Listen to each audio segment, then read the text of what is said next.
just messed with me.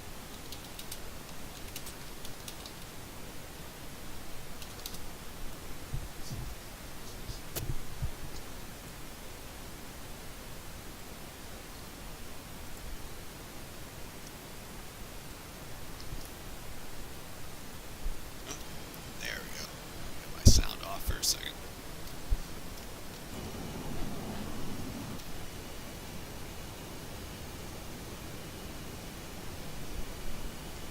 To anyone tuning in, we're going to be bombing Grand Canyon. Or 2 SAM sites here in Grand Canyon today.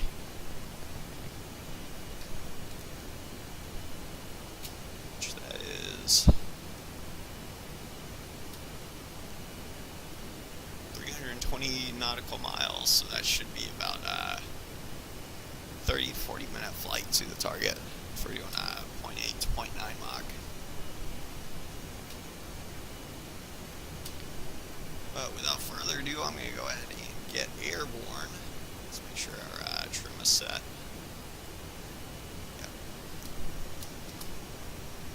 Yep. First thing I'm going to do is probably go rendezvous with the tanker. 310 launching Cap 1 outbound.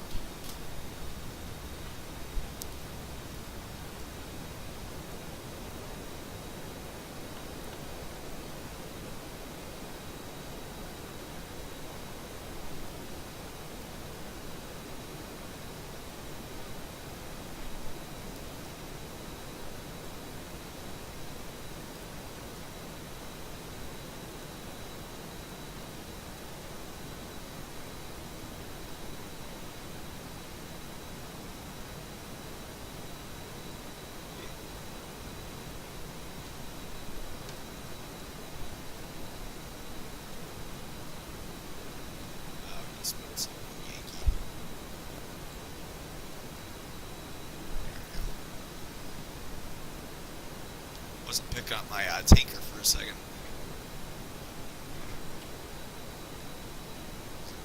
It was 17 X-ray as well.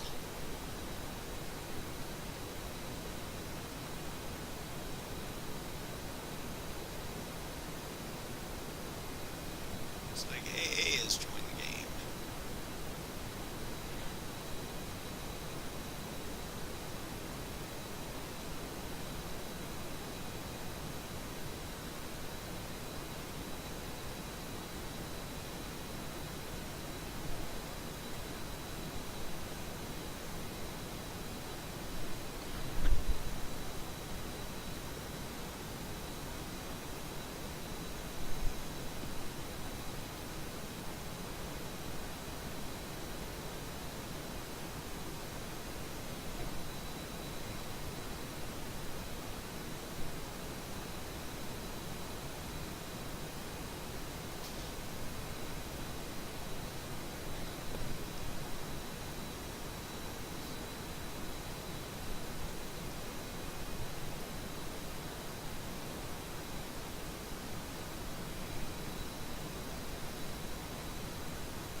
Hey. Yeah, how's it going? Pretty good. Yeah, I'm actually over San Diego still. About to rendezvous with a tanker.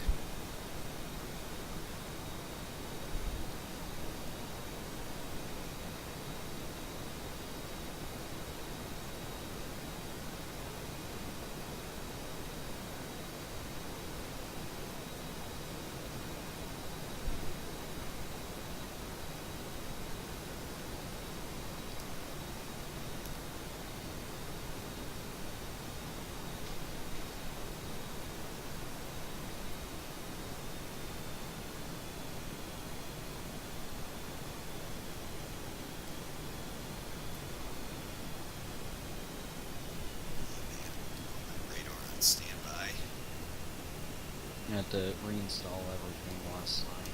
So Oh, why was that? I moved all the files over to a different hard drive, not thinking that I wouldn't be able to actually use them. So I had to reinstall everything this morning, and I'm hoping that TACPAC works, but I got this stupid watermark that says activate Windows. Oh man. Yeah, I think TACPAC has to be reinstalled probably and everything on its own. So there's probably a few product keys that it has to check and everything. Yeah, I already installed it. I just need to check that it works. Yeah. Talent 310 switches safe nose call looking for 4K.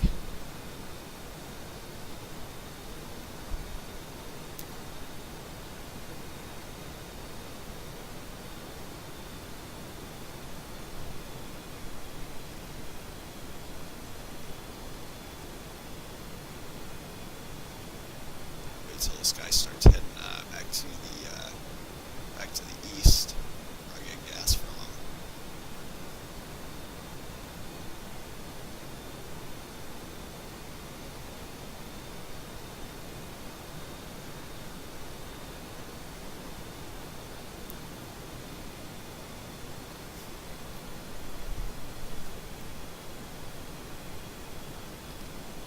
And having all sorts of PIOs today. Pilot use oscillations. I don't even have joystick connected right now.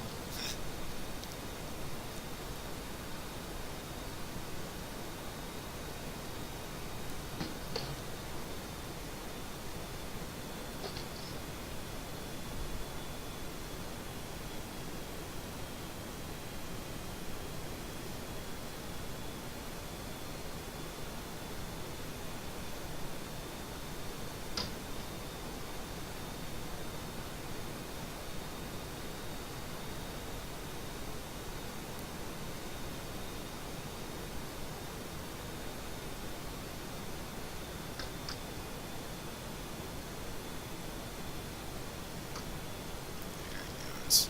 He's about to start going east again. Everything should work now. Yeah. So go ahead and start grabbing some gas here.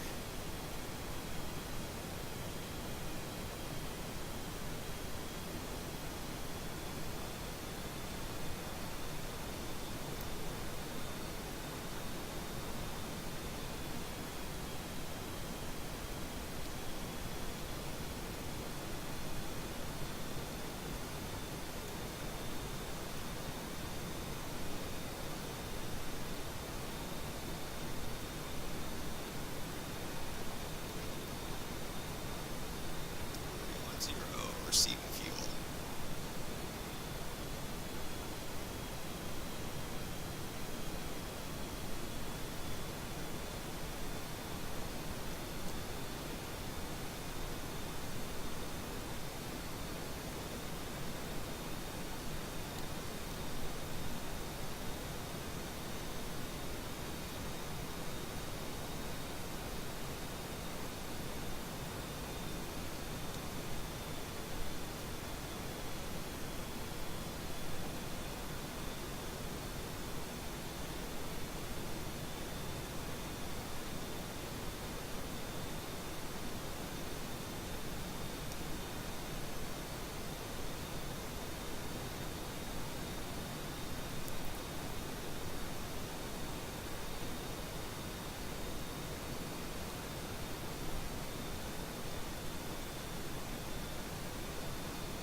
I got you joining.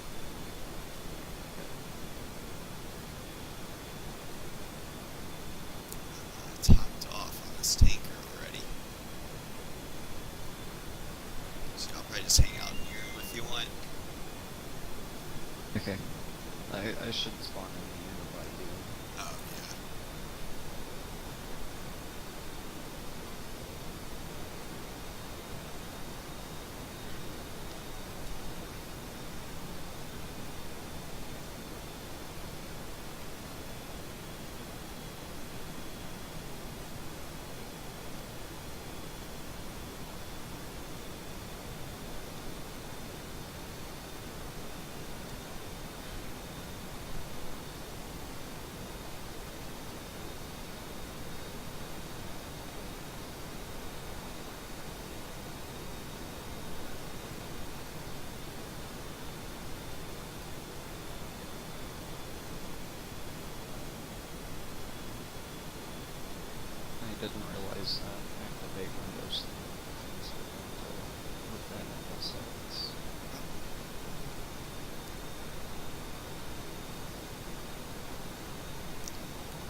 I mean, Was it? I used the activations and everything, so it's just like $3.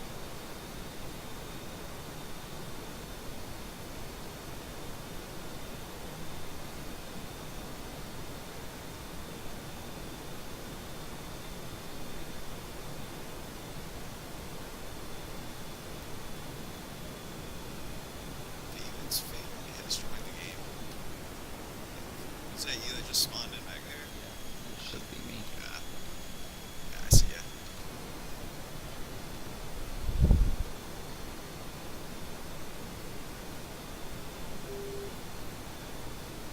I'm team 3, by the way, as usual.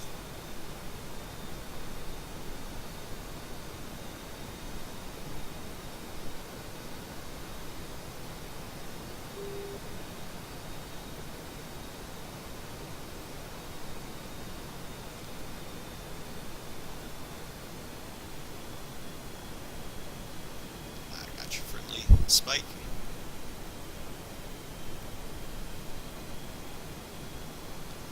Though you might want to land and get weapons. There's about a 330 nautical mile flight to the target. One second, I'm gonna have to turn down the volume. Yeah.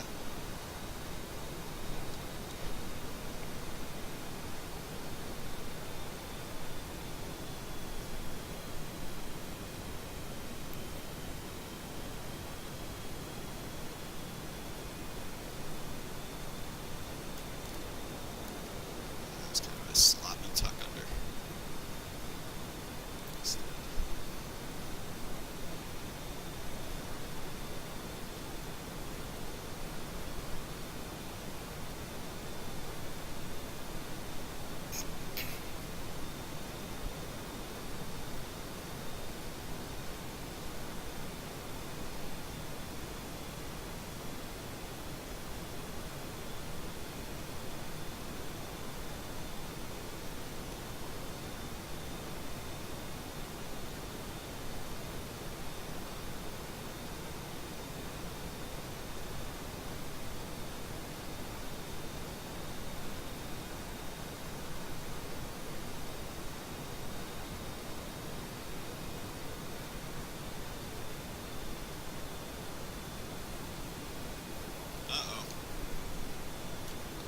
What'd I do?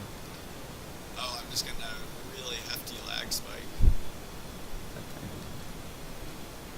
For a second.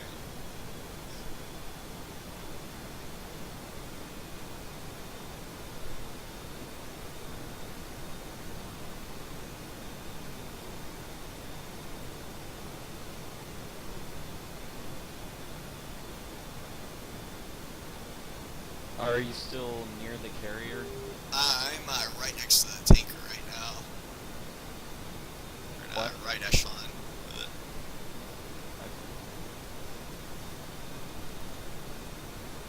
I'm gonna have to refuel a little bit. Didn't spawn me with full fuel. You might want to get some weapons too, though, if you haven't already. Oh, I have some weapons. Oh, nice. Yeah. I got you back there.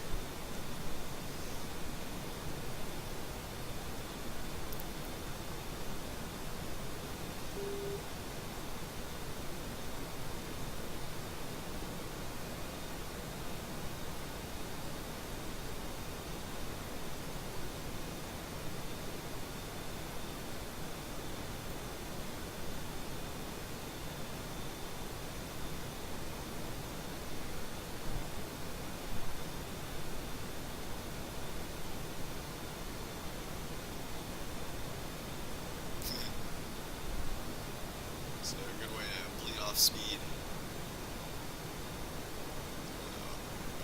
Ease it out a little bit.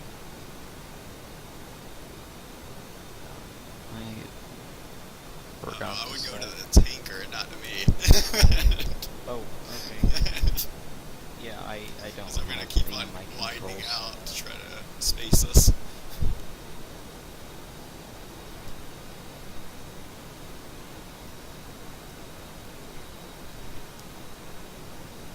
I'm just gonna have to set this.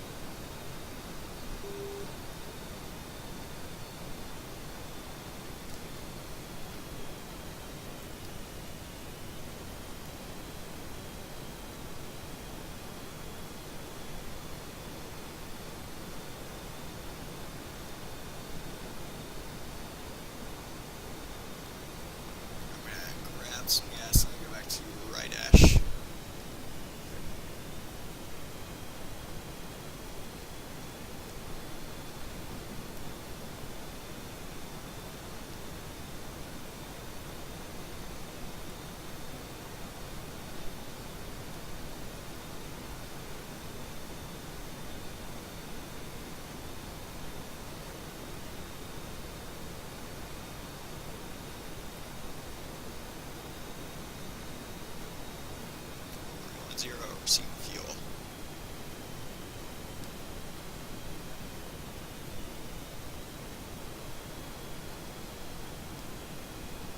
Oh, God. Huh. This thing's coming around there.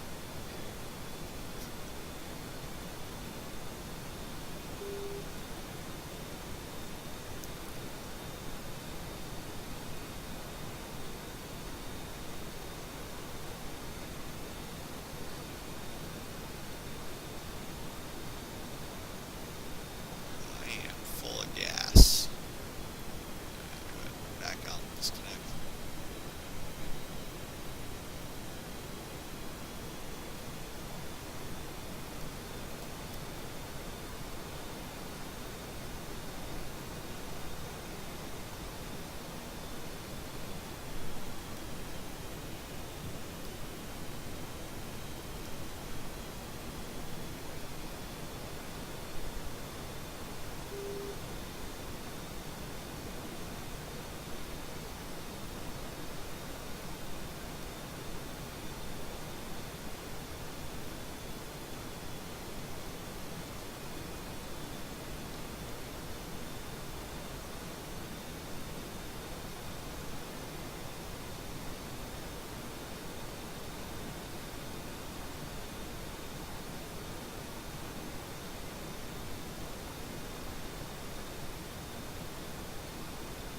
Looks like we're going to be committed to a night recovery tonight. The sun's a lot lower on the horizon.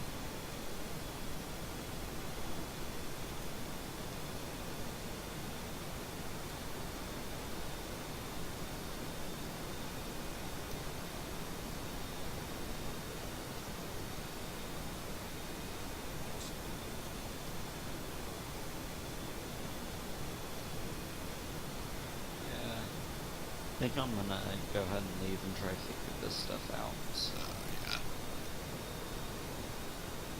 let's- Top off again, start proceeding to blow up the waypoint, or blow up the SAM sites.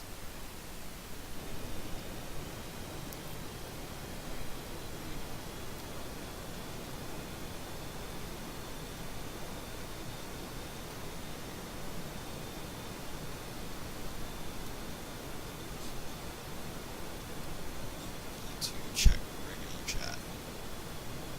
Oh, my bad. A message me. I did not even see that.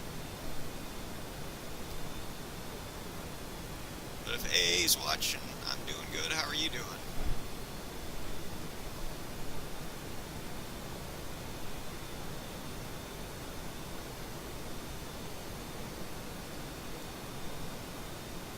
Once this tanker goes back to the east, we're going to top off one last time and start heading out to the SAM sites to go blow them up.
So we just got our shaders changed. Something. Jet should seem to light up a little bit.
slightly, it looks like.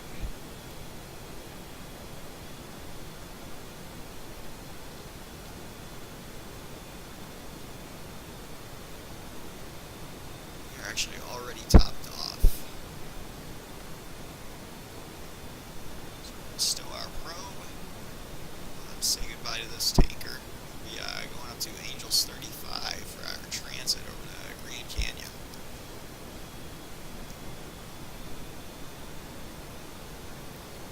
Wave goodbye to this tanker.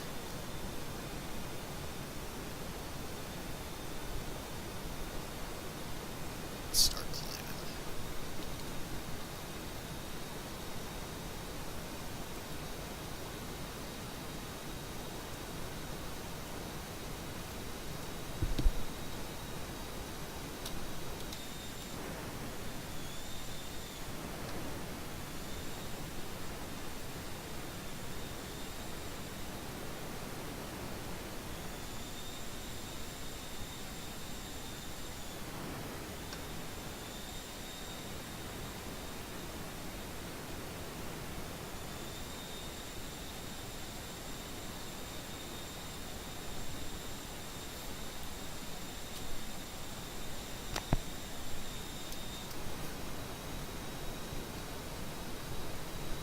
Still have one other player in here. Yeah, David's family.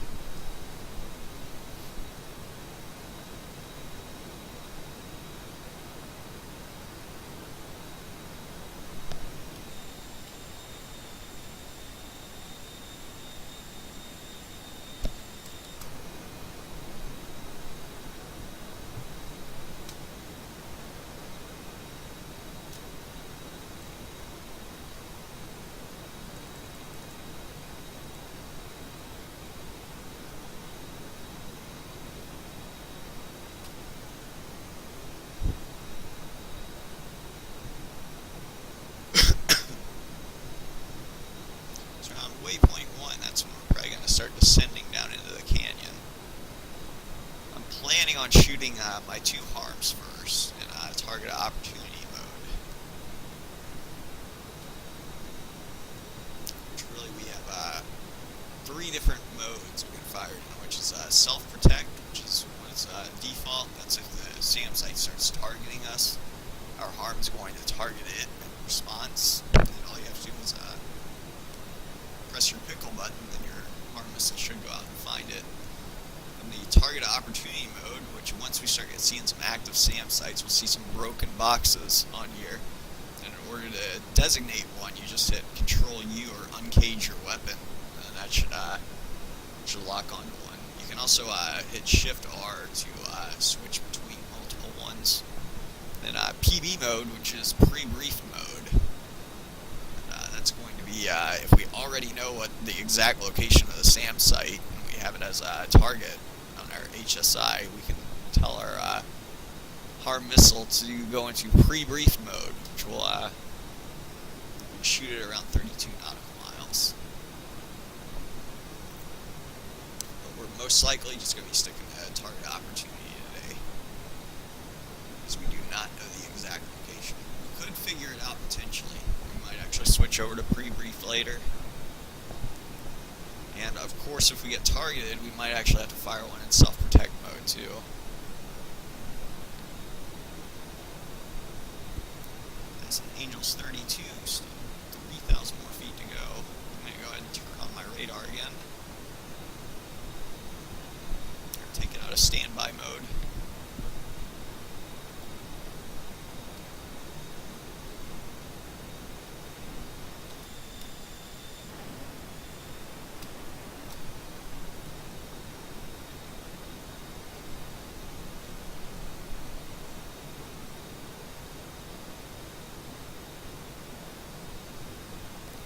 Feet to go.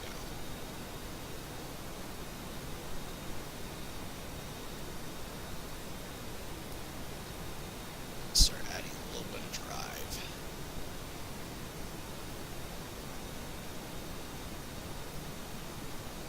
Here's Angels 35.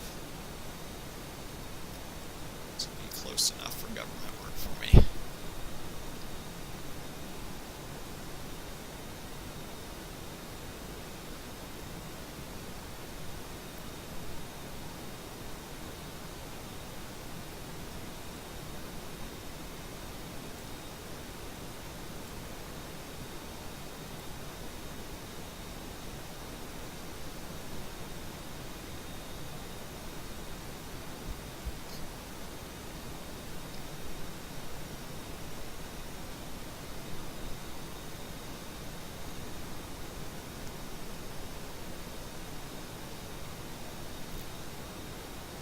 250 nautical miles to waypoint 1. We're doing about 8 or 9 miles a minute.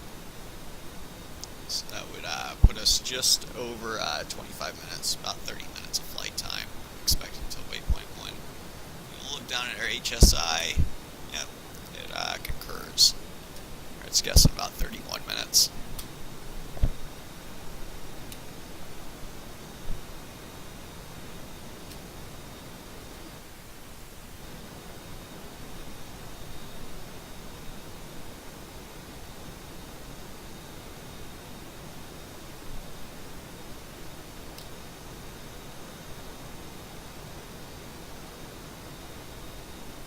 Forgot to call feet dry, but we are feet dry this time.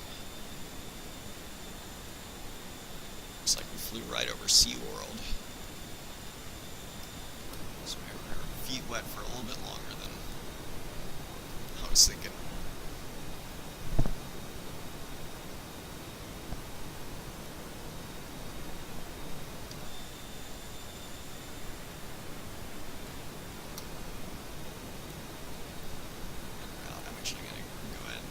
Back on silent. Take a look at our F-pass.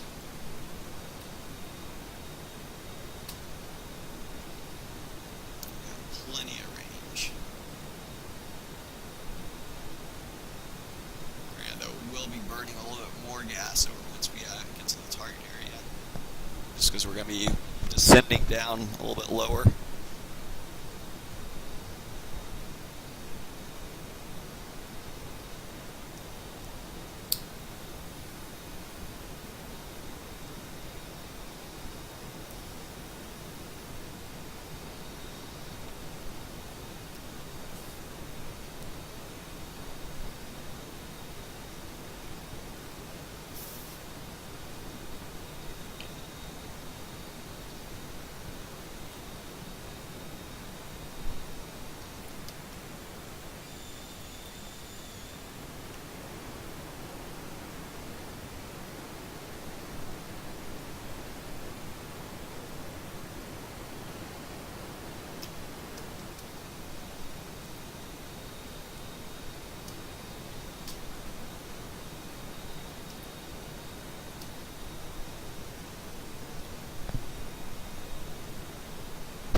Excuse me.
Oh, shoot, yes. What are you doing? Not how are you doing earlier. Yeah, so we're doing suppression of enemy air defense.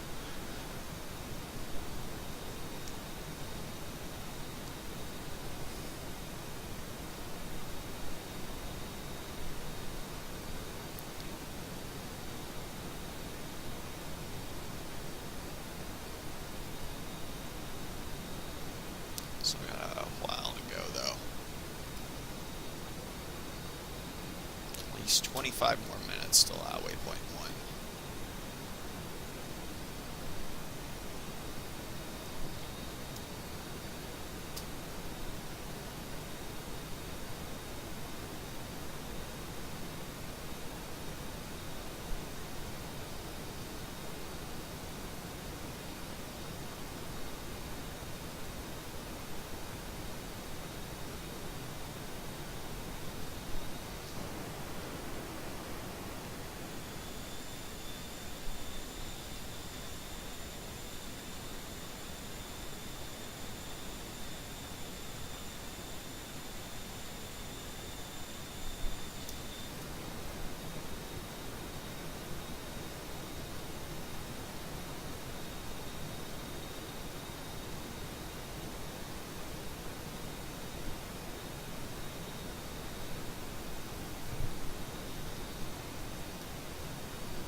Just under 200 nautical miles.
Actually, probably go to mid-stage burners.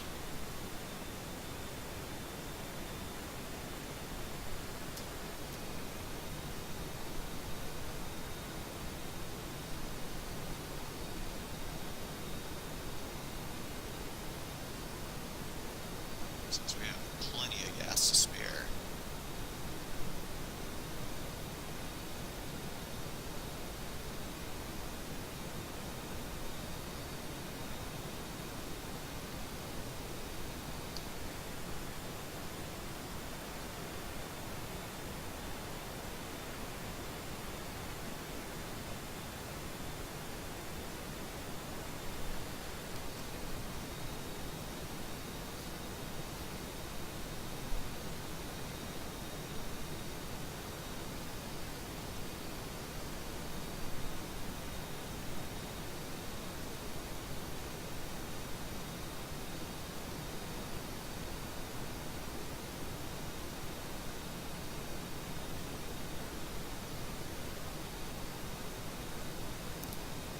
So probably put us over supersonic. Looks like we're gaining a little bit of airspeed still, or 0.99.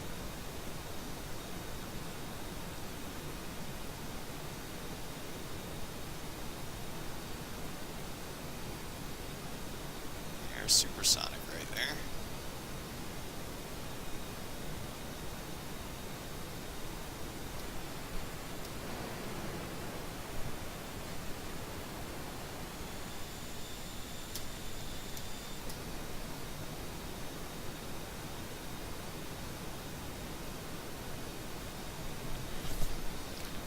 Less alpha once you go to these high air speeds, only 3.7 degrees of alpha.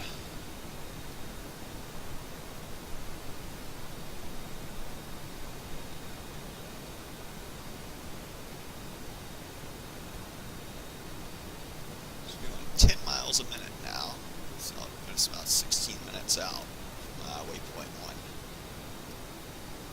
which that is. Our HSI concurs with that.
As usual, it is cold in my apartment up here in the Pacific Northwest, so I put on the heater for immersion. How's it going, Davis? My bad, just looking over at chat now. I hope I didn't keep you waiting too long. What mods or add-ons do you use to improve graphics? And are they paid freeware? Thanks. These are, as far as graphics goes, this is just actually time and day that I have set. It's mostly default graphics. The jet itself, though, is going to be the VRS Superbug, and I am using TacPack with it, which is the weapon system that comes with it. So essentially we can get shot at, we can shoot at stuff with it. And if someone else was to come in here with TacPack, they have the potential to shoot at us or not. And then we have, of course, the potential to shoot back at them. But the TacPack and VRS Superbug, like this aircraft, they are both payware, unfortunately. There are some freeware TacPack aircraft, but TacPack, the program itself, and a lot of the aircraft that come with it, they're going to be TacPack enabled, or going to be payware. And I think it's going to be like, don't quote me on this, but I think it's like $50 for the TacPack Superbug and yeah, the Superbug and the TacPack. I think you can get the TacPack itself for like $20 or $30 though.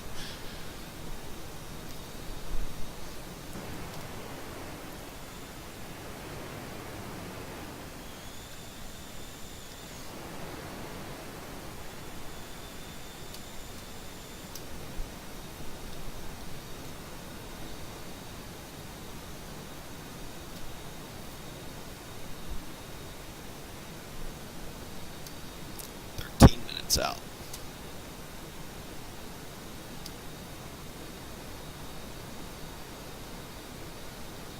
Now, granted, there's a lot of different ways you can set your graphics up, though, in FSX. So it really depends on what processor you're running, in my opinion. Because FSX is a CPU-intensive game. The graphics card actually doesn't matter so much in FSX. It's mostly, if you're going to be bottlenecked somewhere, it's going to be on your CPU. And even though this is a very old game, like it's over a decade old now, from when it was released, it's still, you can essentially make you can up the graphics to something that even a modern processor like an i7, 4th gen, will still have a little bit of frame hits, in certain areas. Specifically, like cities, certain add-ons might do it and stuff like that.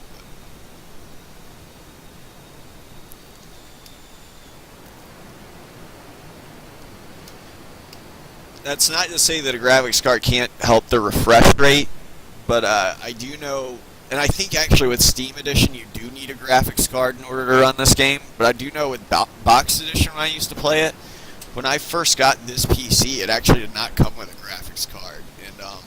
I was able to run the game just fine. I never really saw much of a frame improvement once I put a graphics card in. Like the game essentially ran identically without the graphics card. But other than the fact, I will say that the refresh rate on your monitor will likely help. That's not to say the frames will still be good, but it's just the refresh rate on your monitor might be better with a graphics card.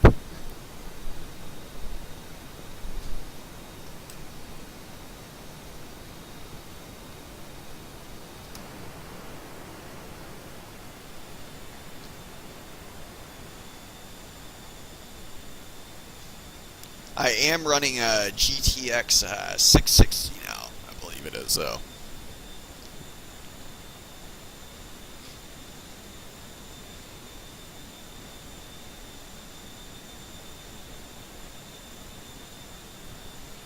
Yeah, I've never tried it with Oculus Rift. I've had a few friends that have tried it. They say it's a fun experience, but yeah, they have complained about like view distance and whatnot. The Oculus Rift, just because I think it's because it's being displayed on such a small screen in the first place. Like FSX was never really designed to be displayed like that. Even though it's a small screen that gets blown up into your eyes, so that way it immerses you, but as far as like, lines per millimeter, I don't know if it's as good as a monitor. And then, for example, what I'm running on right now is this is actually a big screen TV. that I'm watching this on right now. So TV is, this is not a 4K TV or anything like that. So it's actually like small things, like when someone joins the game, for example, like I usually can't read that bar at the top unless I actually look at the chat box, for example.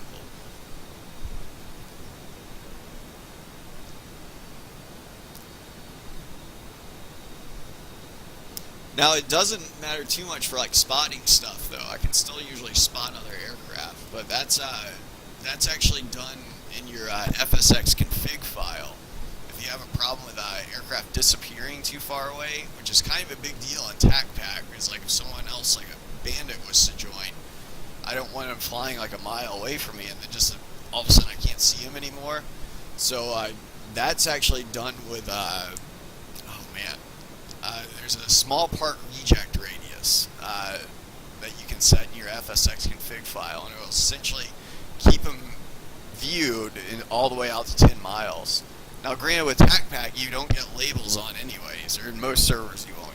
You can, as a host, choose if you can have labels on or off, but I would count on usually them being off in most servers if you're running TACPAC.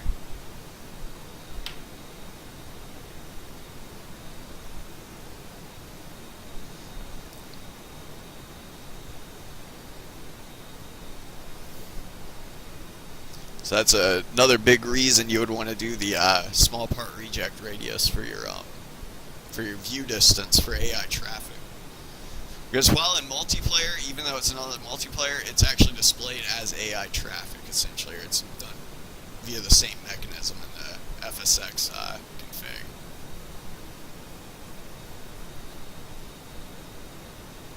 So 80 miles out now. Let's take a look at our gas. 17.9. I'm actually going to come out of those burners. I end up jettisoning these two wing tanks here in a minute. Once we suck them dry, we still got about 200 pounds of gas left in them.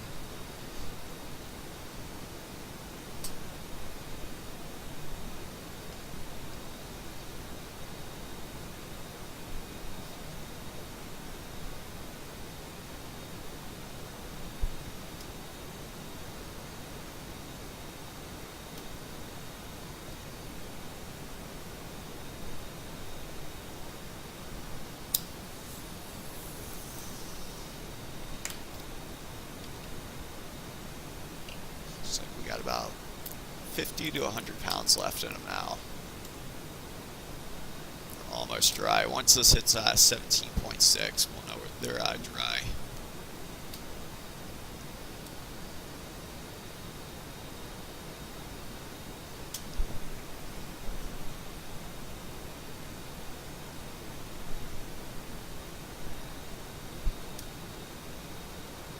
There we go.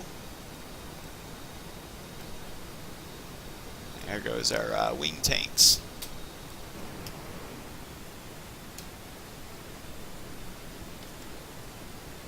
Hopefully those don't hurt anyone down there.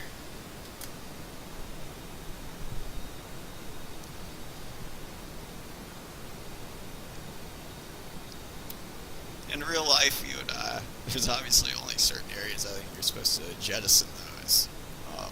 If they even allow you to jettison on the mission, they're not actually too cheap.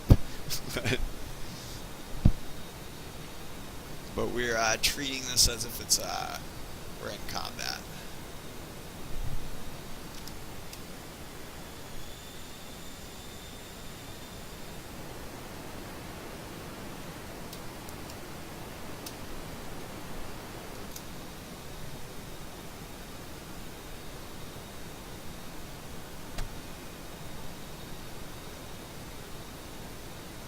So we're 60 miles out.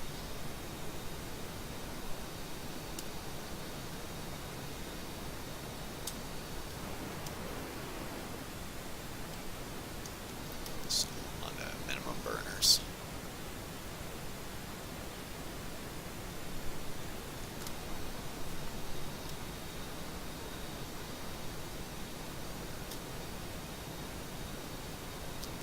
actually go ahead and switch on over to air-to-ground mode.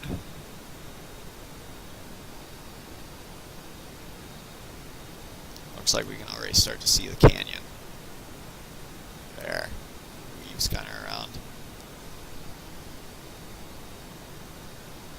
We'll be entering it right over there.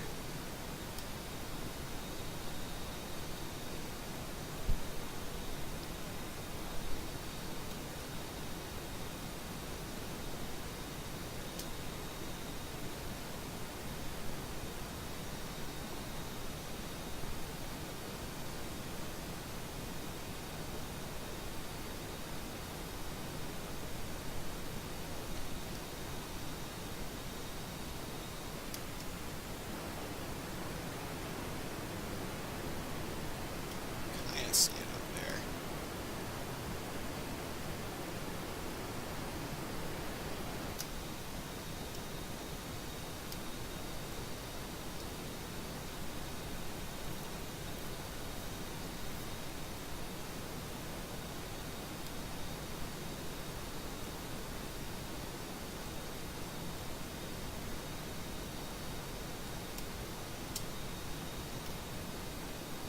So hopefully, I'm hoping before we descend.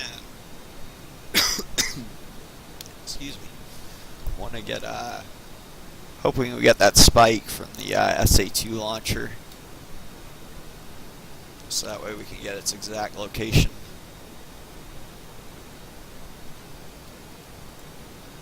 Waypoint 3 is actually a little bit closer.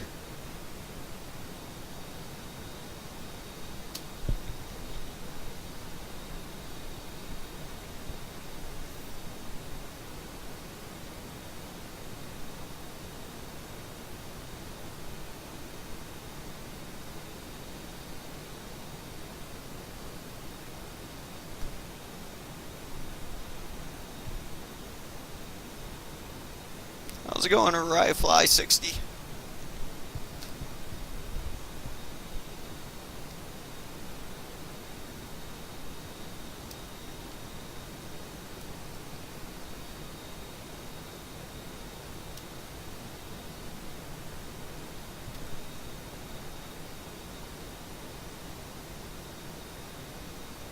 Actually gonna come out of burners for now. Just keeping an eye on mill power.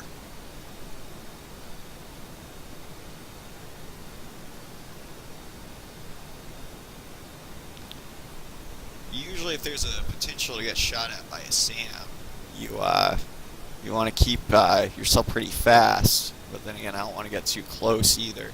We're going to be descending and boogieing off to the northeast here. Or we'll just be following the canyon all the way in.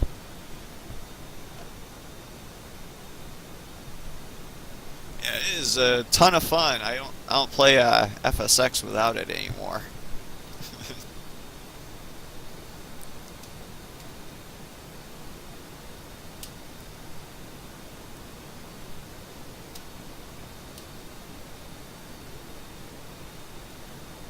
Hopefully we get that spike here in a second.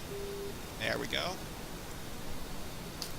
I'm going to go ahead and uncage my seeker head on my harm. Look at it. It's got a fresh waypoint too, so we can drop in the SAM. I'm going to mark its exact location now.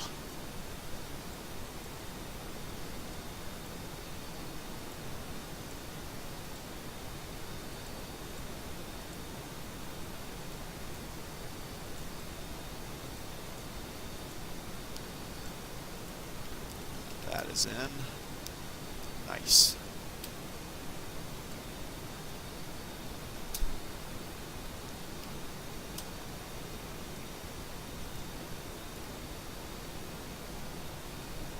Second one. I'm hoping we get coordinates for it pretty soon too. Actually going to start turning off to the north.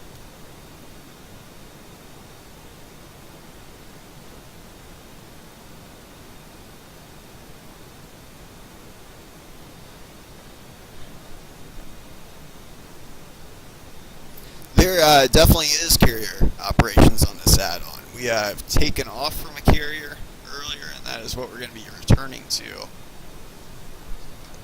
And it's going to be actually a night recovery tonight. That is, if we survive the SAM engagement or the flight home, because this is an unpassworded public server. Looks like we got the second SAM site now.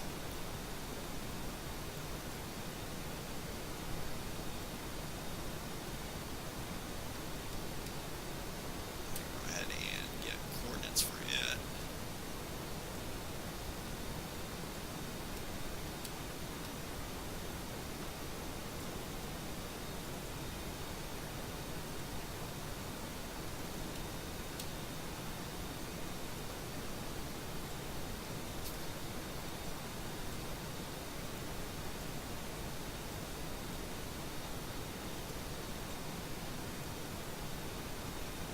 West. Here we go. So I'm planning on engaging the second SAM site first. Turning off to the south.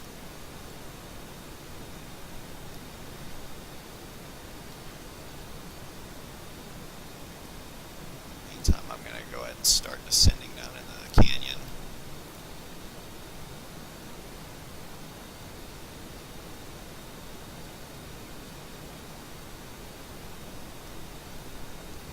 Actually use pre-brief mode now.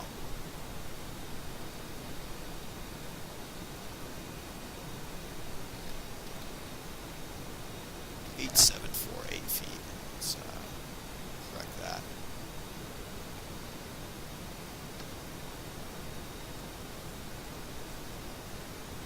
Oops. There we go.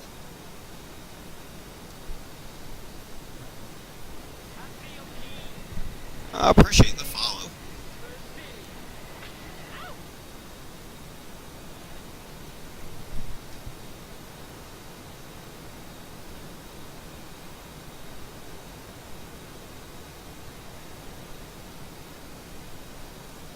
So we've turned on our forward-looking infrared on our HUD here.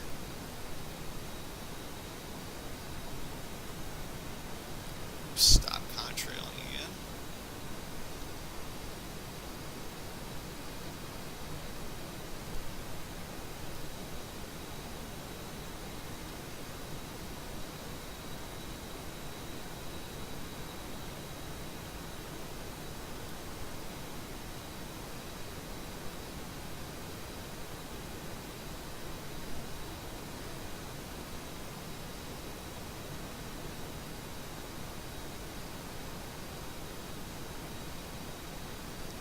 So I'm going to try to break its line of sight here in a minute.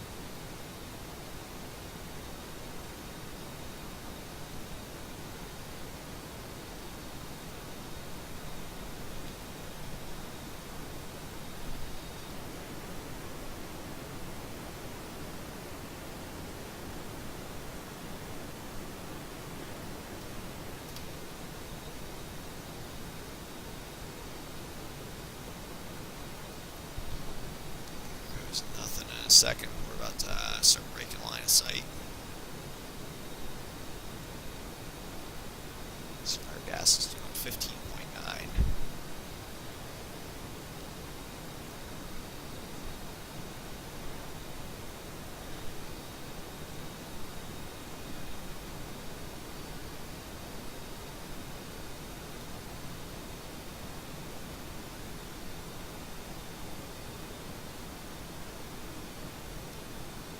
So is it 8,000 feet? So hopefully once we get below 8,000, we should no longer see it. We should no longer get a spike from it.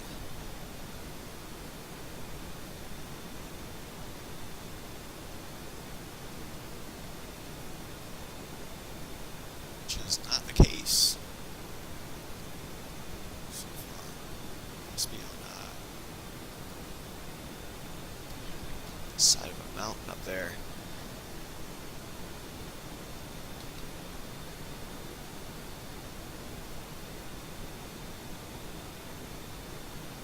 There we go.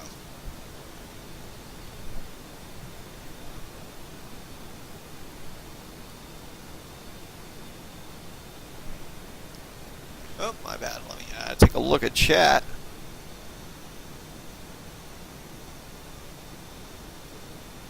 Oh shoot! I do not do this in real life. I was a Navy corpsman, but yeah, I was not a pilot. I've just been flying this for quite a while. In FSX, of course.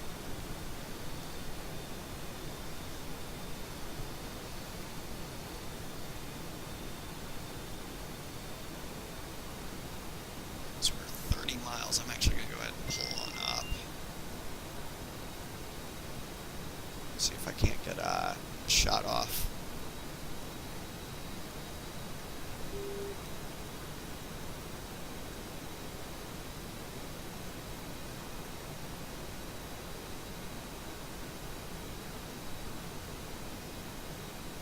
.310 Magnum. Oh, I need to be at 15 degrees. 310 Magnum. 310 is off to the south. 310 engaged offensive guideline. This should not be a big deal. We're just going to duck right back into this mountain, or right back into the canyon.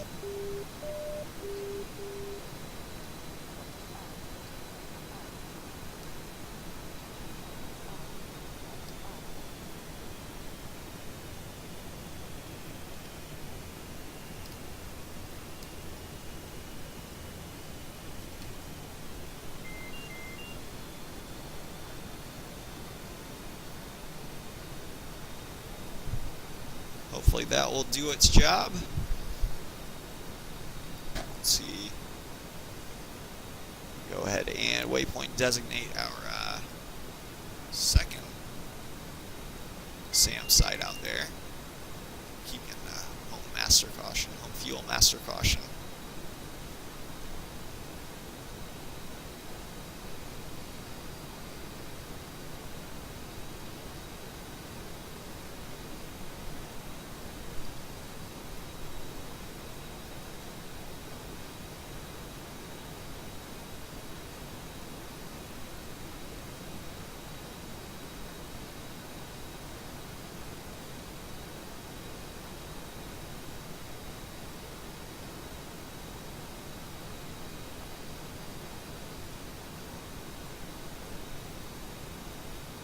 Try to get eyes on it.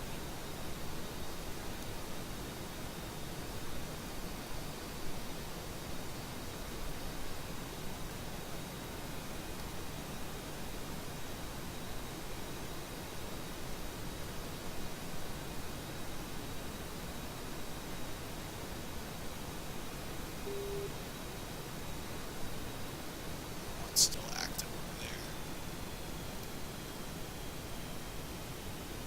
It's kind of concerning.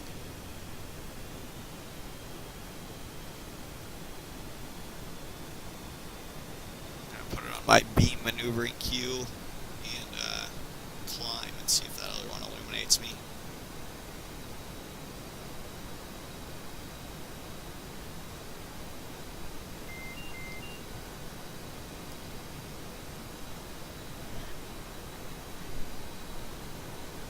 Yep. Okay. This other one is still active. 310 Magnum. A little bit above 15 degrees, but it'll let us fire it off. 310 is engaged offensive guideline.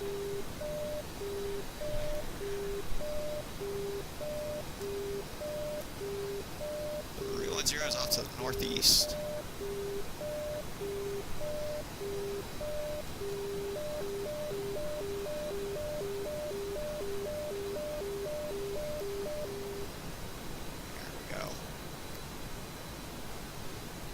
Granted, that was not our countermeasures that did that. That was just a simple fact that we broke line of sight with the SAM site. We were able to defeat that missile.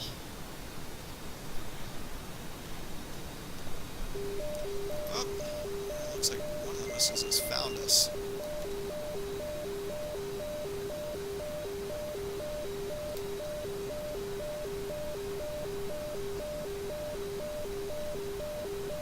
I think we're already outrunning it though.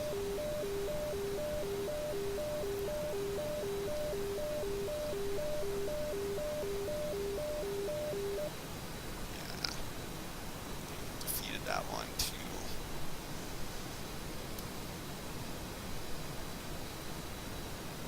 So we're going to get some altitude. We got 12,000 pounds of gas left. Should be enough to get home. Oh. I was hoping that harm would have hit by now. Oh, it looks like it just did.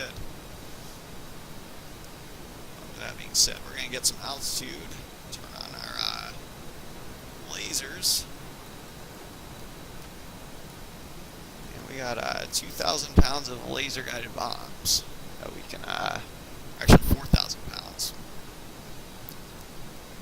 But 2,000 pounds apiece.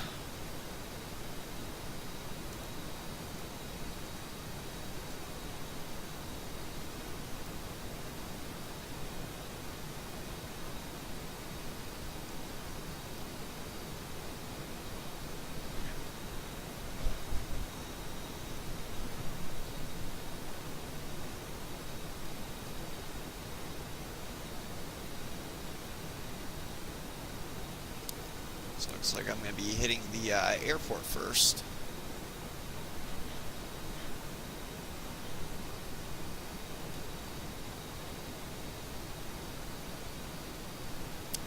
Dropping from 15,000 feet.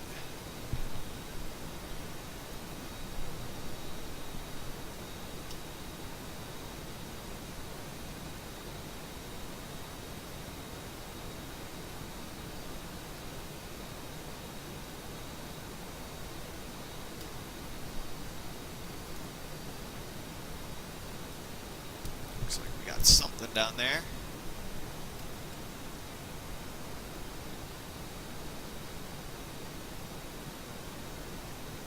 Yeah, but I do see some launchers still there.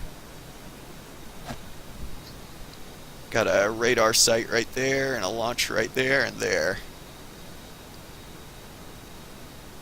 Let's make sure we're on target.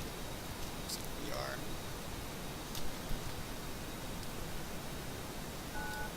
310, bomb gone.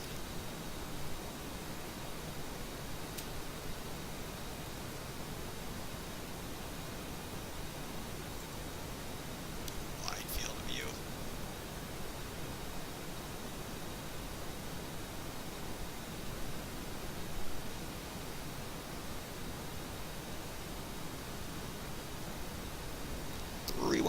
Hits in target area. Now let's go do the same thing to the second one.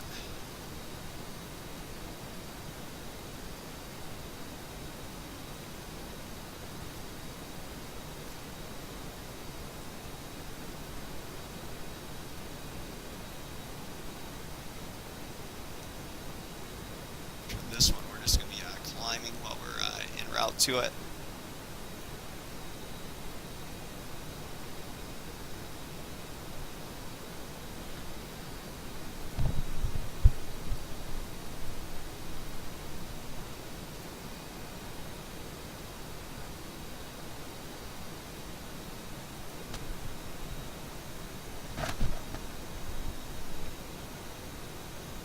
Let me catch back up on chat.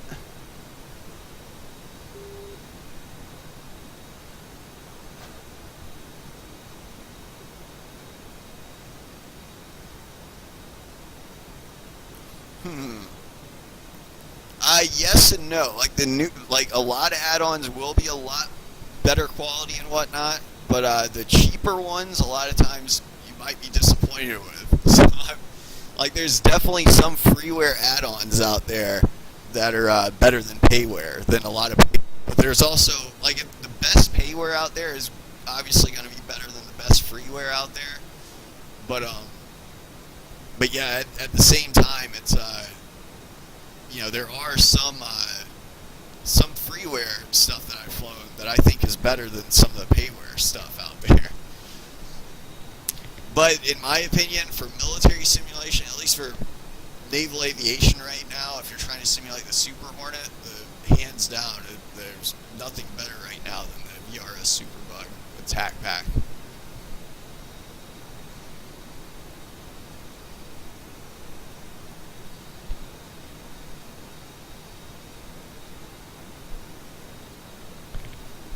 Granted, obviously there's some limitations that every platform has, but yeah, I think as far as what we have access to, this is probably about as good as it gets.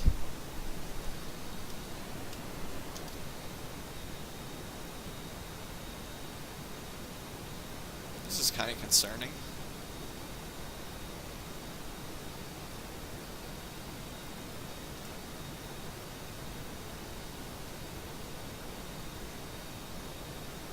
Doesn't look like my bomb hit anything down there.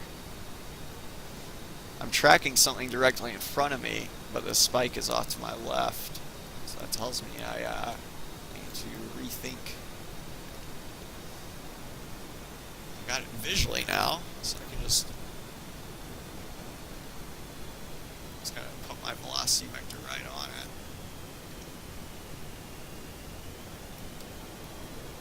310. Bombs away. Let's see if that hits. Might not hit.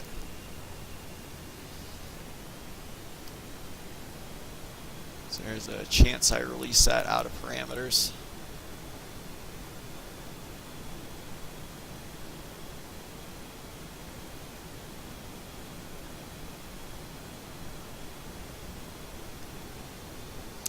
Yeah, darn, I think I goofed on that one.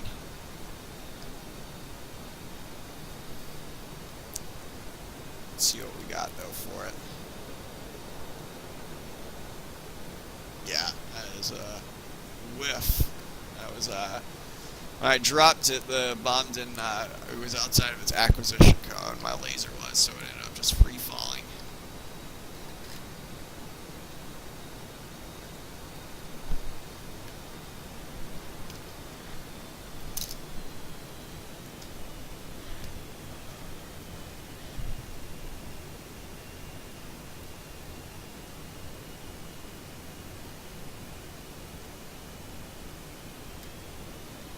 Curious if I can spot the actual radar site down there.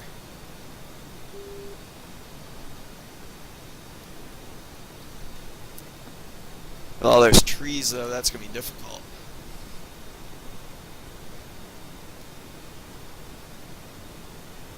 The SAM site is destroyed for all intents and purposes, though.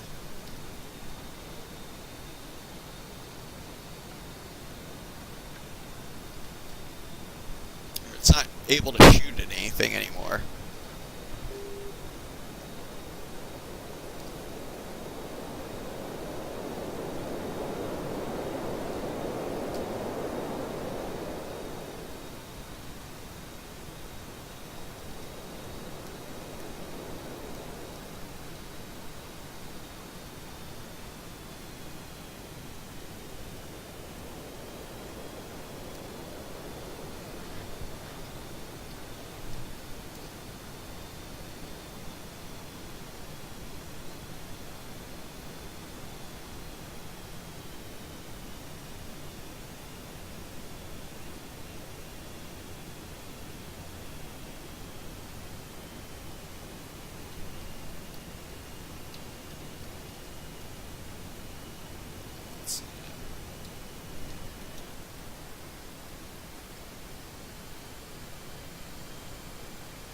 Easier to find it from this side.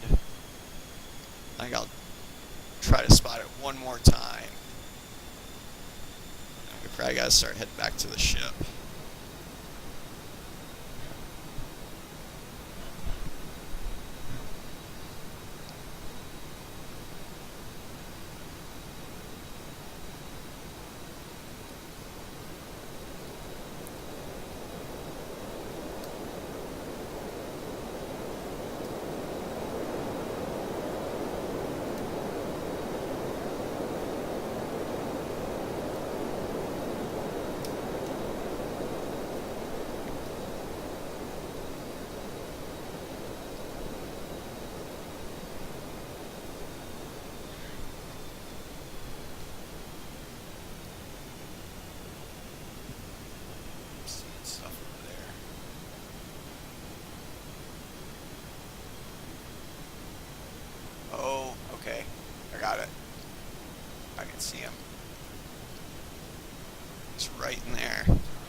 He's right on my freaking,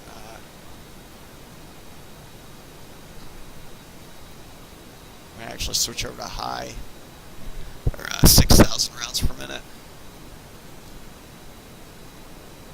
He's right in that tree.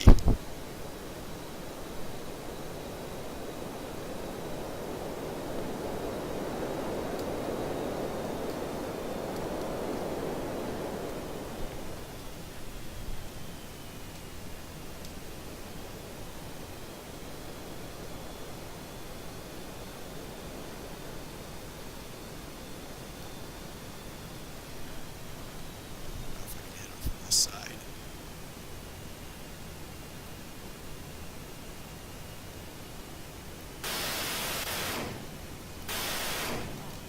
Got something down there.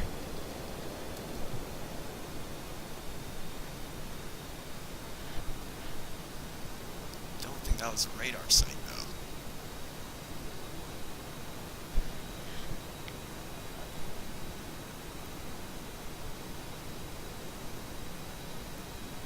We're at 10,000 pounds of gas.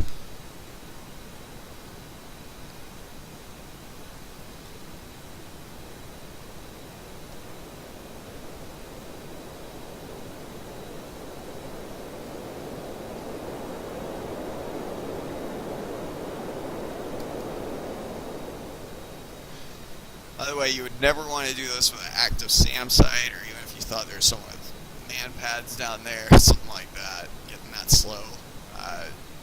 Doing these a wishbone pattern for re-attack. It's not something I would recommend under most circumstances.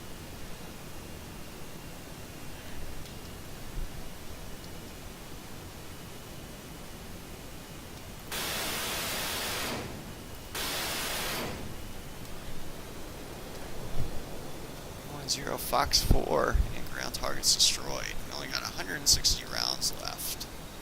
But I think that was the radar site. Go ahead and go back to low and nav mode. We are going to start transiting back to the ship, which should be about a 30 to 45 minute flight, depending on our airspeed. We'll probably be hanging out at about 0.8 Mach. It's probably around 35 minutes or so.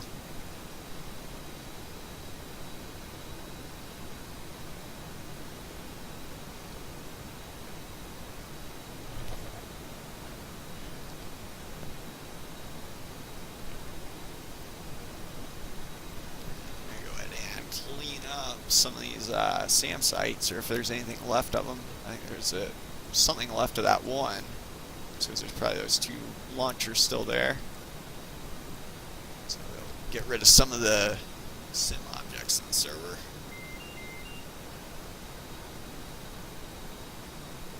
Home fuel master warning, no big deal.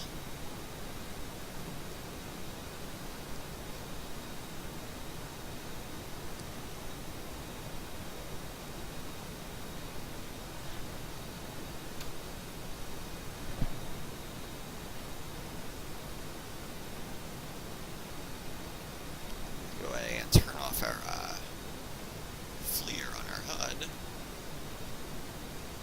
We're at altitude. Go ahead and take off the fasten seatbelt sign.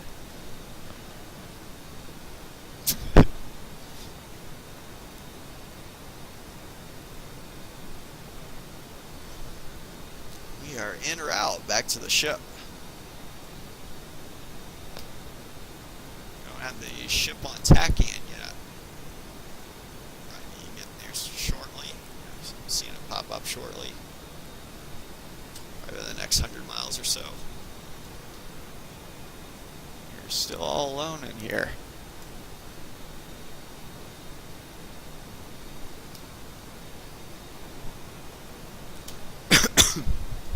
Excuse me.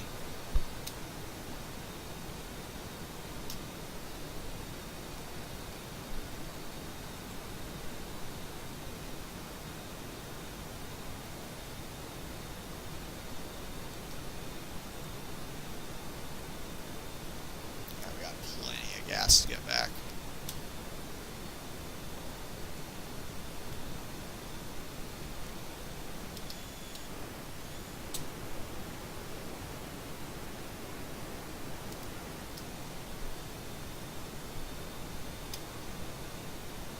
Used a little bit more ammo than I would like to. SAM site back there.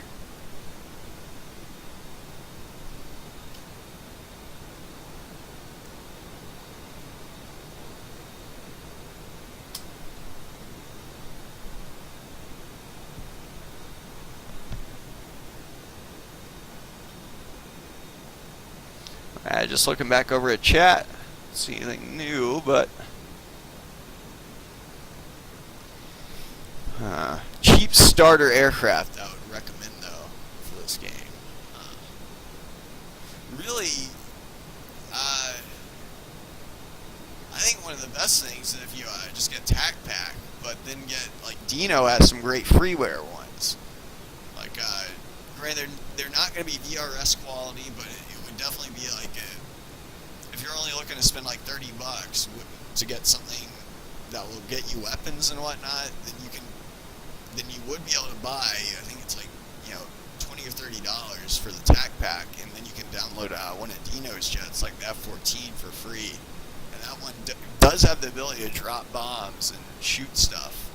So it's, like I said, it's not nearly as in depth as the Superbug, but yeah, it's a good one. Now, if you're looking for a lot of realism in the Tomcat, then they do actually have a payware Tomcat as well. The Aerosoft F-14 Fleet Defender is a very realistic Tomcat.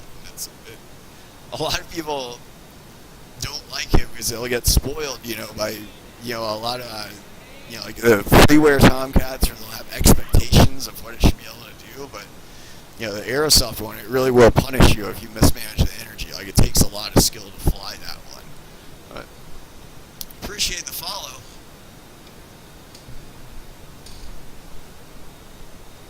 I think the Aerosoft one, it's maybe like $30 or so. But really, I don't know of any aircraft that, like TAC Pack aircraft at least, like military-wise, that would be worth the money, that are like less than. Oh shoot! I shouldn't say that. I was gonna say if they're like, if they're asking for like $5 or something like that. But then again, there may very well be a payware aircraft that's $5 that's actually really good that I'm just not aware of. But usually it's going to be around like $20 to $30. I'm thinking, like, at a minimum. I think some of the payware, I think, out there, like you'll sometimes see it, upwards of $50. But which I think that's what the VRS Superbug was originally. But yeah, I would not recommend something like say Abacus Flight Deck or something like that, because it's like a decade-old payware add-on. I don't even know if anyone's still selling it for money or anything like that. But if someone was asking, like, even if it was $5, I probably wouldn't recommend it, just because it doesn't have any of these capabilities, and there's freeware out there that's much better than a lot of what the decade-old payware stuff is, potentially.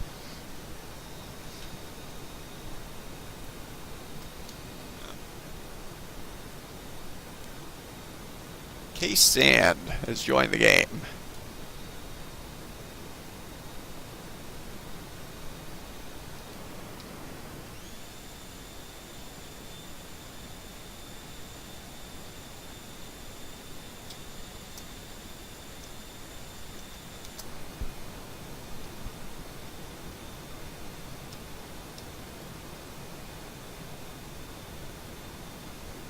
It's going to be low on gas and on weapons when we get back to the show. It looks like. What I might do is land and rearm and refuel, depending on how. Let's see how long we've been streaming. About an hour and a half now. Or we might just do a combat air patrol for like 30 minutes or so once we land.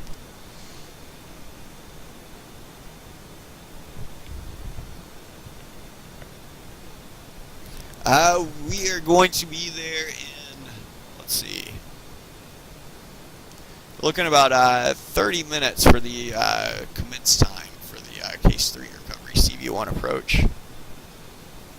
So we should be on deck in no more than 40 minutes, is going to be my guess. In fact, we might be able to get ship's tack in. Nope, we cannot yet. Pretty soon we'll probably be getting ship's tack in. In fact, I need to change that. There we go.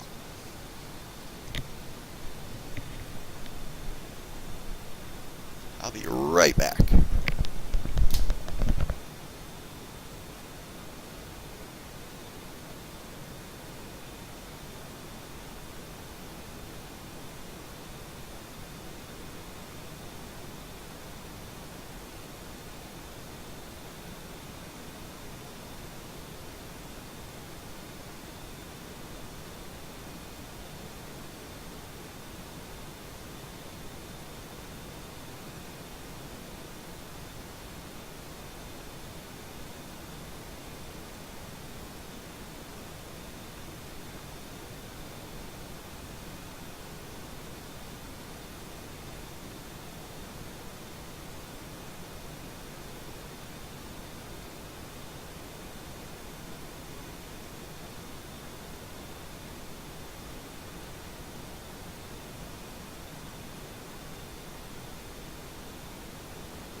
Back.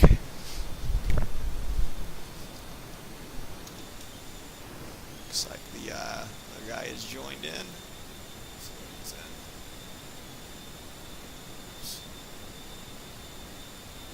Looks like a default Hornet. Nope. It's either an Airbus or a 737. Can't really tell from here.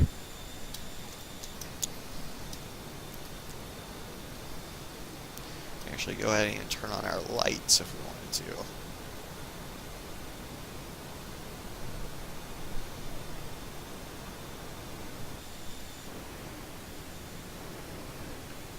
I usually like to keep those off in an unpassworded server though. We're in today.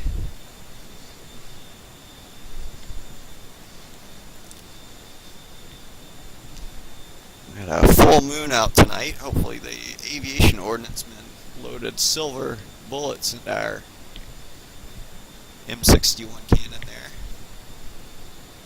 I suppose they did, because they seem to be effective.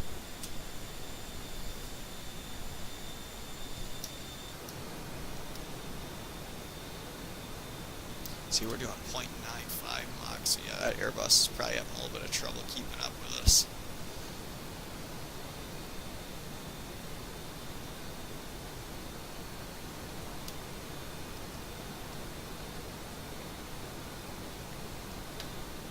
And go back to darken aircraft.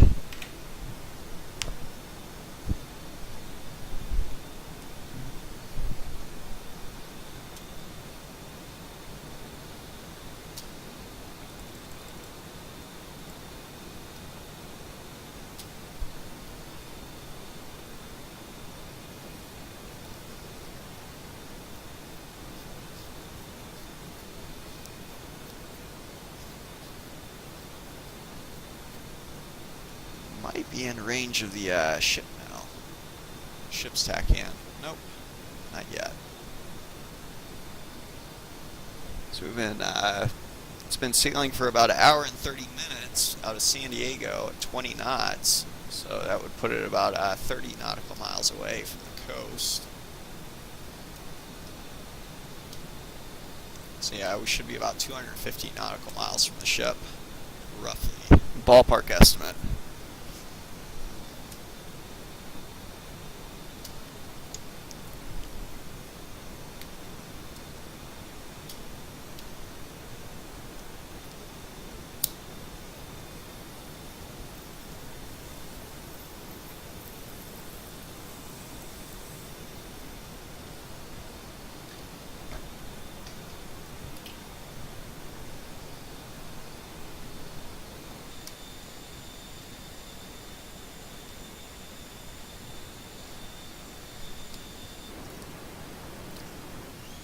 Airbus way back there.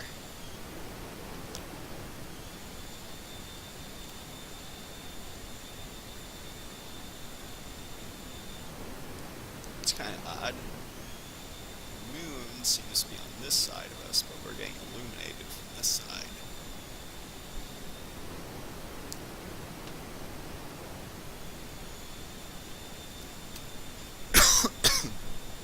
Excuse me. Also, we seem to be getting illuminated from our underside more than our top side. Probably has a lot more to do with the shaders and whatnot, stuff that I do not yet understand in FSX.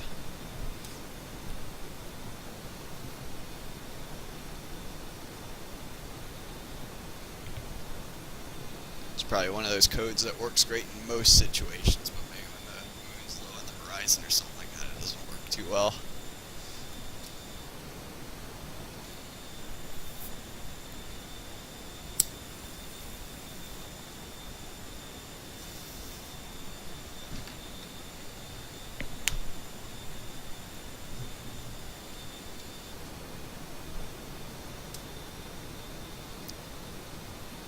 See, still no sign of the ship yet.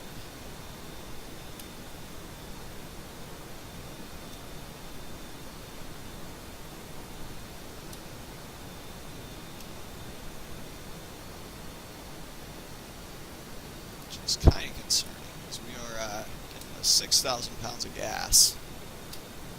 I'm going to pull back on our power a little bit.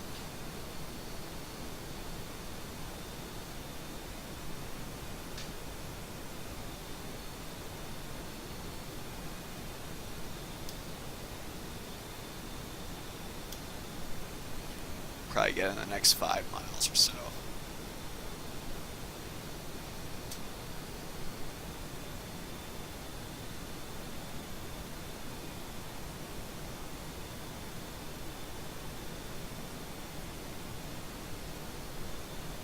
I'm not sure what the max range I've ever picked up a ship's tack in is at. I was thinking it was around 220 or so, but yep, there it is, 225 nautical miles.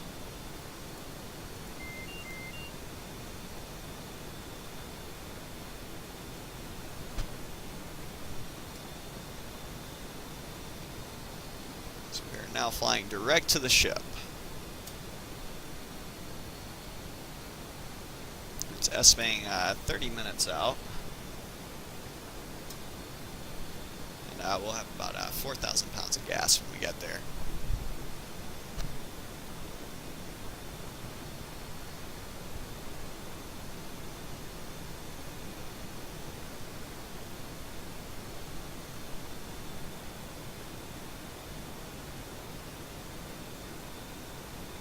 Actually going to increase power a little bit.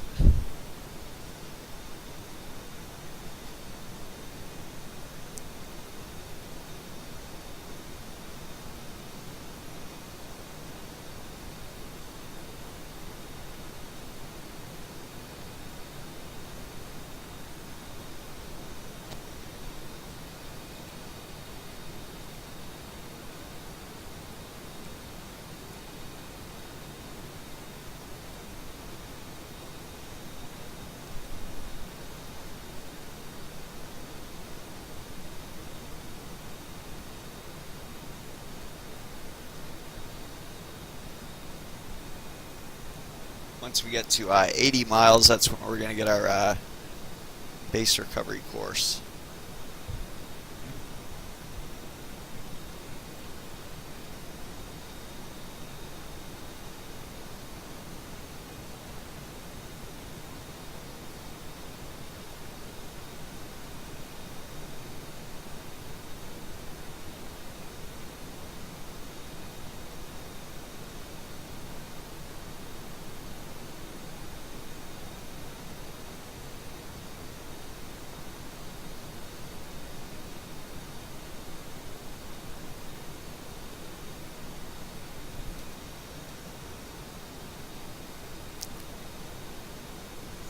KGCN has left the game.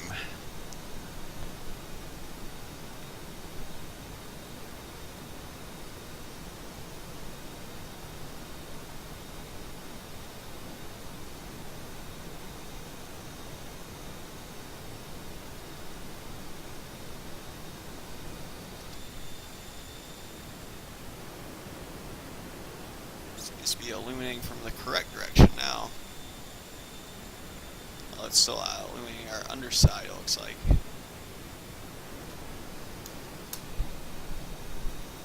$200 miles.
So in about 10 minutes we should be getting our base recovery course. We'll be doing that by targeting the ship a little over 10 minutes. We'll see what its bearing is and then subtracting 9 degrees from that. Generally speaking, the deck angle is about 9 to 10 degrees. Some people use 10 degrees just to round it off. It's no big deal. Whichever one you use. I use 9 degrees. Says what it is for the Nimitz, which is what the model is that we're using as a substitute for the USS Ronald Reagan.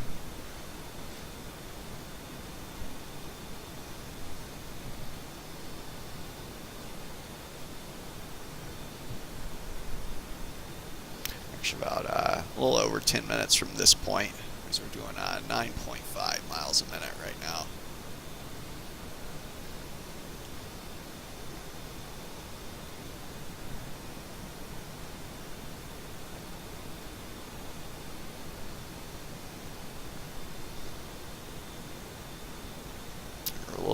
under, or a little over, no, yeah, a little under 6 miles every 10 seconds, or, yeah, 10 seconds. You're doing a little over 6 miles. A little under, excuse me.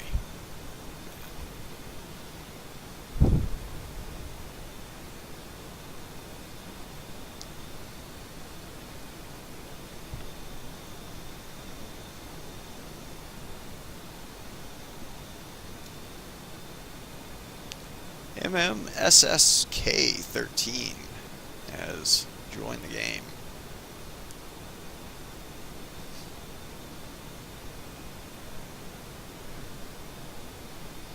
Someone say, no, that was, say, darn, he has left the game.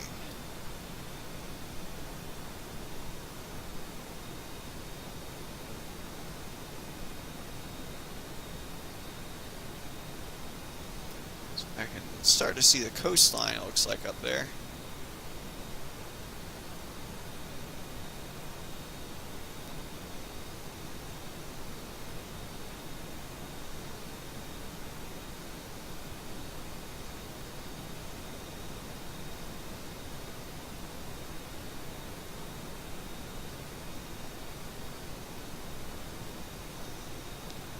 Kinda chasing the sun right now over the horizon.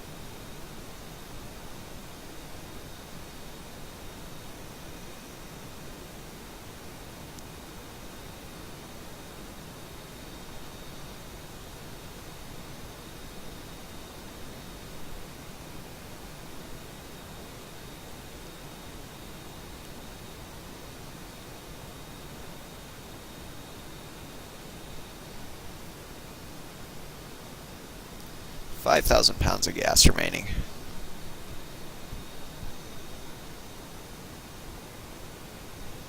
Got plenty of gas to make it.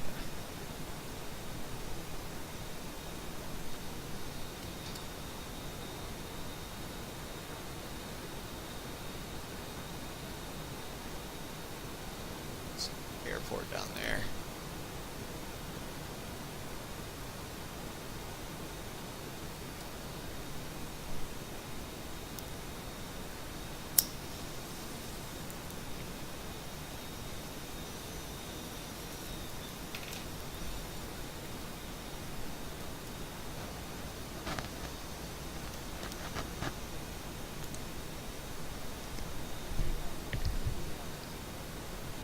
Later, man. Thanks for watching. Yeah, you can watch it on here or on YouTube. About half the stuff I stream ends up on YouTube if it's more interesting. Figured I'd probably be uploading this one just because we did the Grand Canyon run, which was kind of fun to watch. I'm assuming it should be all time stamped and everything. I'll try to give you a good landing.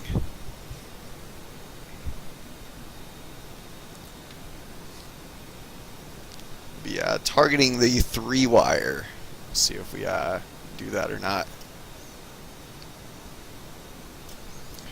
310 bingo fuel.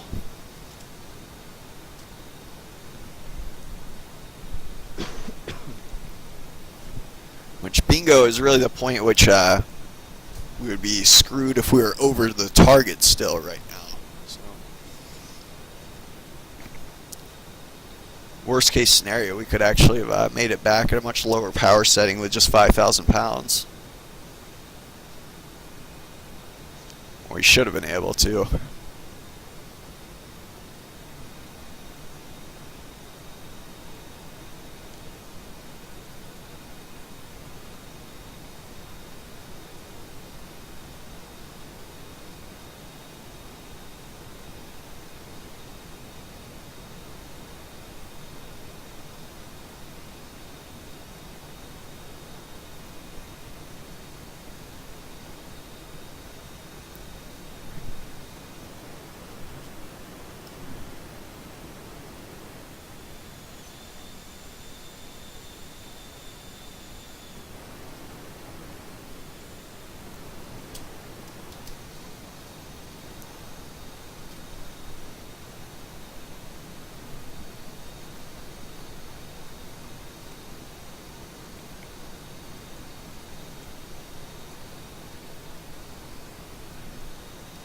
Switch over to our air radar for right now.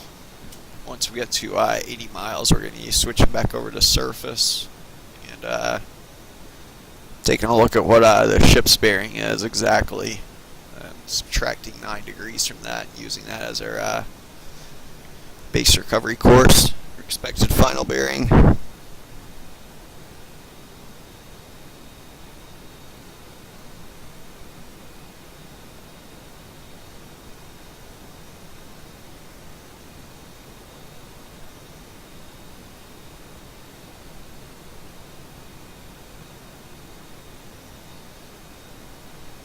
Should be able to get that in the next 5 minutes.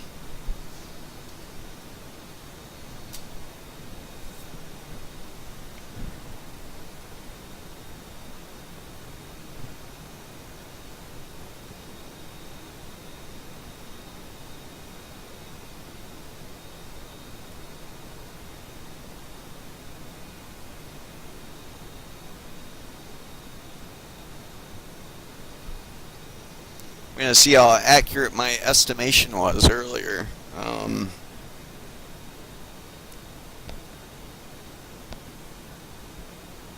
Dr. Valentine E.T. I'm probably saying that wrong, but that's how far we were out. We're at 22 minutes from when I read that, at least. And I estimated 40 minutes that we'd be on deck. Or around 40 minutes.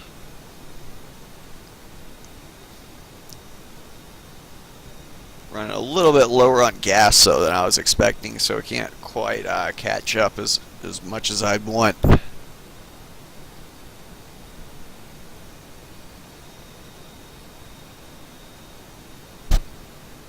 Yeah, we're not running so low that we're worried about getting back, but we definitely can plug it into burners like some of what we do and blast it back at like 1.5 Mach.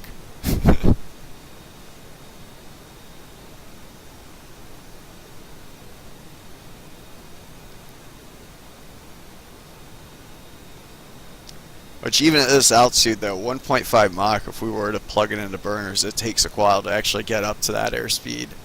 Like, granted, we could probably be supersonic within about 10 seconds if I plugged it into burners for 0.95 Mach, but above that you gain airspeed very, very slowly. But it is possible to eventually get up to that in level flight. I think my record in a dive was 1.84.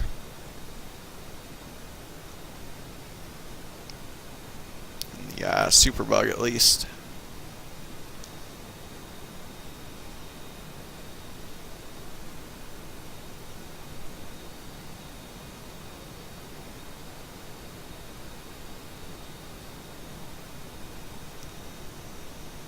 We are 100 miles.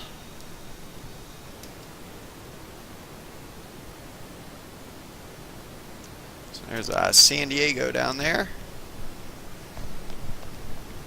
And to the north, we got Los Angeles.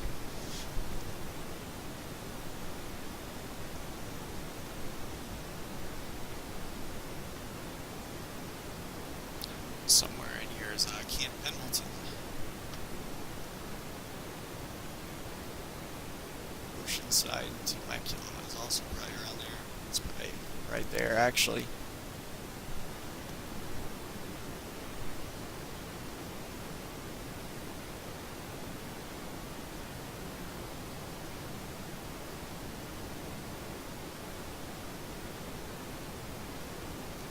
That's most likely Oceanside. And Pendleton's probably all up in there.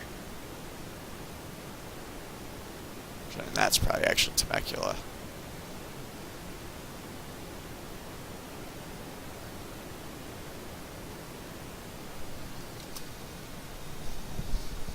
So we're almost at 80 miles. We're going to go ahead and switch on over to surface mode. We got the tanker in sight on our radar. Let's go ahead and take it off of gun acquisition mode there. We're actually going to be looking not on map, but on sea, our sea track radar.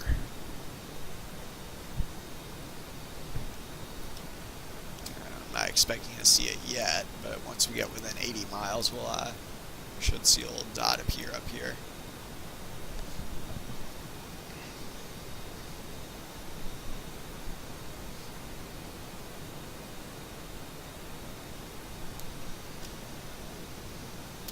1,000 pounds of gas.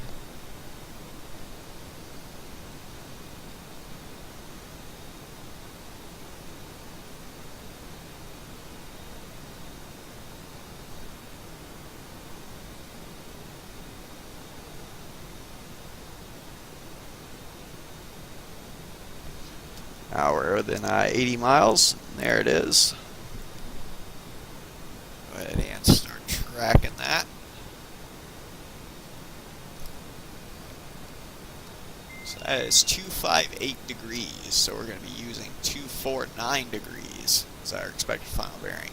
Just to the left of that, that's its speed. So it's doing 20 knots through the water right now. So we're going to tune into 249 degrees. We're also going to go ahead and undesignate that. Go ahead and turn off our radar, so we won't be needing it anymore.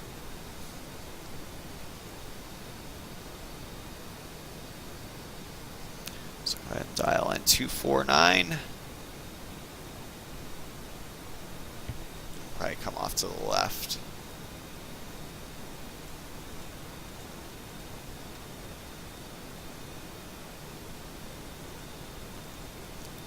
Use 200.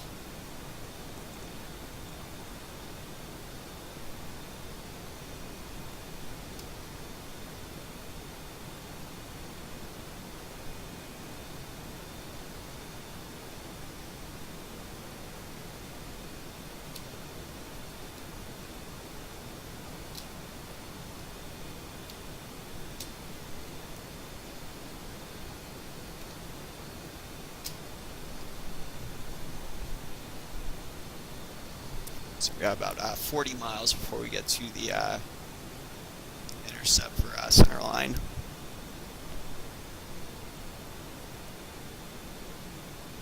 Go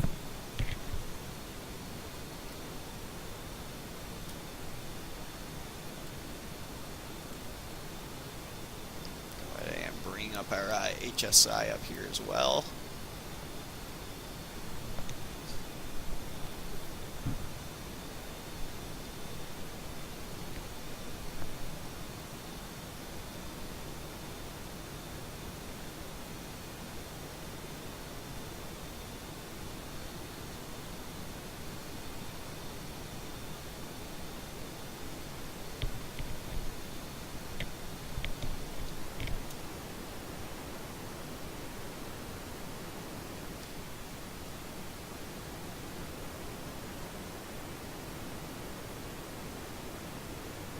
There's SeaWorld over there, where we went feet wet earlier, or feet dry. Excuse me, we're about to go feet wet right up here.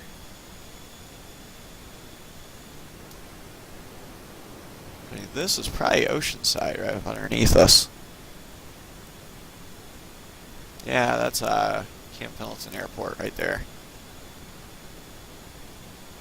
That would be Temecula back there.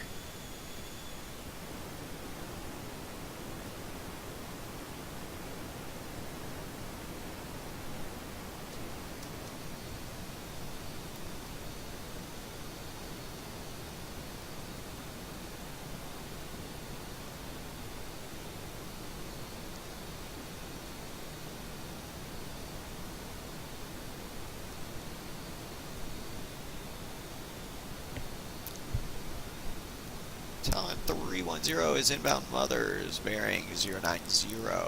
Angels 35, 50 miles.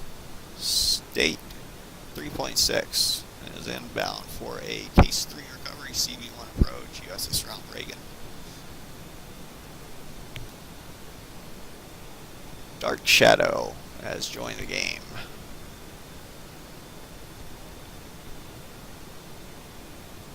Go ahead and do a 0G pushover.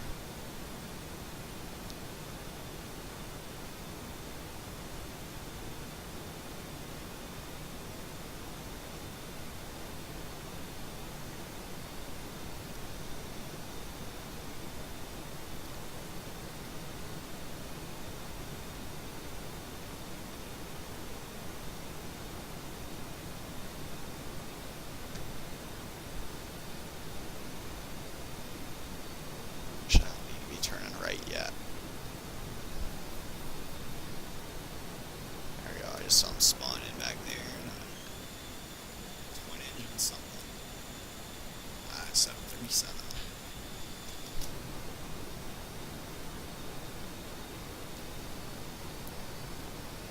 Coming up on centerline intercept.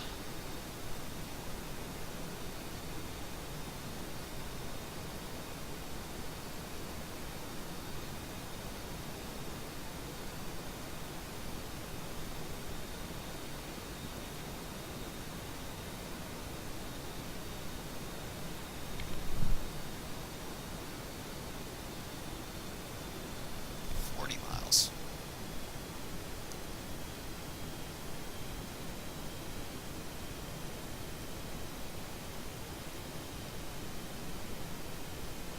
Hang on to Angels at 19 for right now. Commence from here.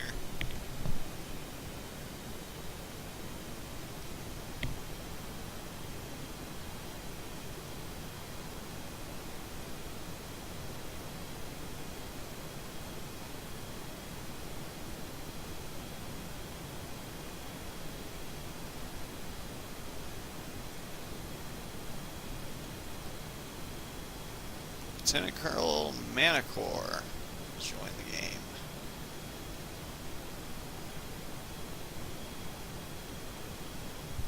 Probably not saying that right. Manicor 6549.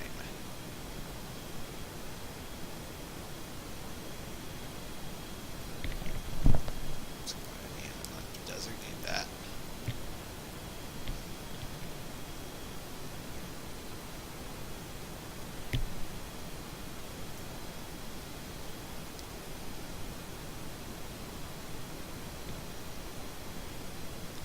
Commence it at 20 miles.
There's 20 miles. We're going to go ahead and drop our hook. And Town 310 is commencing. State 3.1.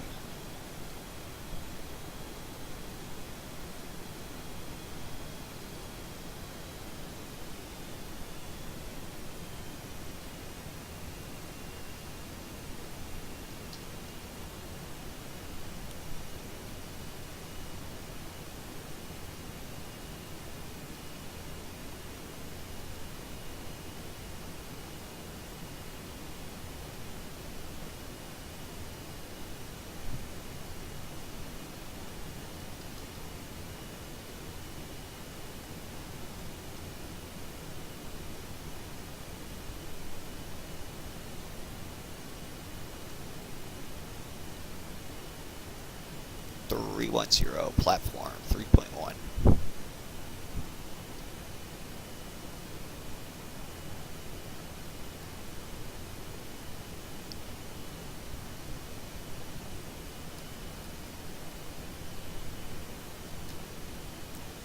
.310, 10 miles, Needles, fly up on centerline.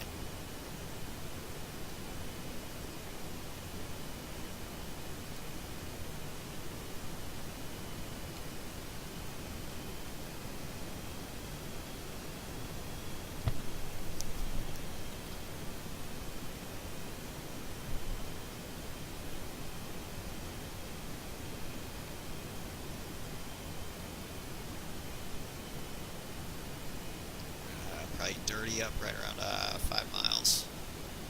Should I keep it around 300 for now? Usually you would dirty up a lot sooner than that, but unpassed for attack pack servers, I want to kind of keep my speed up a little bit longer than I would usually do it.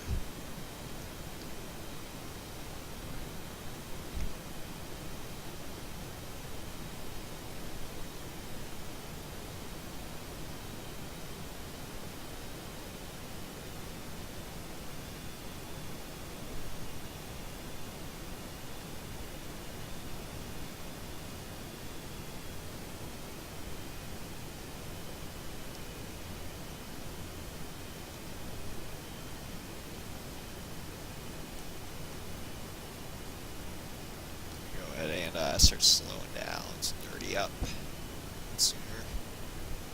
A little bit later than what I anticipated.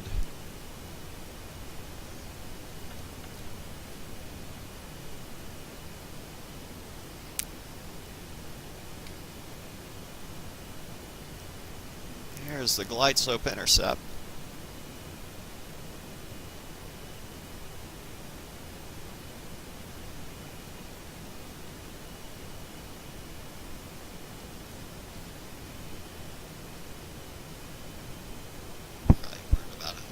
Gas by now. I don't want to bother looking down.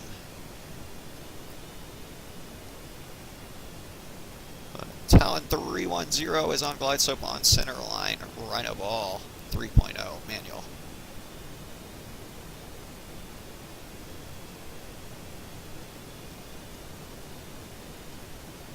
Little low.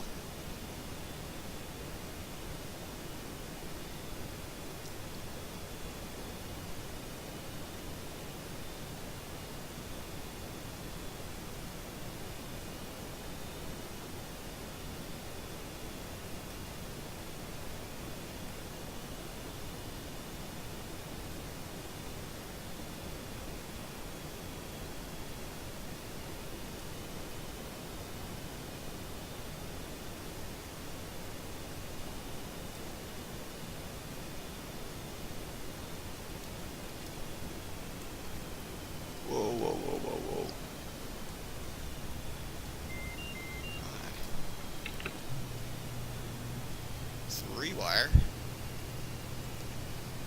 A little bit sketchy, I felt at the end though. I'll have to look at the replay on that. I'm not sure what my AOA was. What I was doing with it. I think I was zoomed in a little bit too far. I saw myself starting to go high while I was in close, so I pulled out all my power too soon. Gave it too much. I felt like I was bobbing there for a minute. But we still got a 3-wire center line and everything, so hasn't been too terrible. But I appreciate anyone tuning in tonight. I think we're going to call it a stream here. And we are actually right now coming up on 39 minutes and 50 seconds for my ETA of 40 minutes of being on deck. Hope I didn't disappoint there. I appreciate anyone tuning in. We'll probably be streaming again tomorrow later at night with the Sunday mess around stream, where the one day where we fly something other than the I should say the one planned day where we fly something other than the Superhornet. Where we've been flying the Airmachi MB326 a lot recently. Might have to do that. If anyone has any suggestions, feel free to leave a comment. But until next week, until we're back in the Superhornet again, we will be back up Wednesday and Thursday, most likely. Friday and Saturday around prime time usually is when we try to also get up. And by prime time, I usually mean around 2 to 5 Pacific time. But till next time, hope everyone has a good week and happy flying.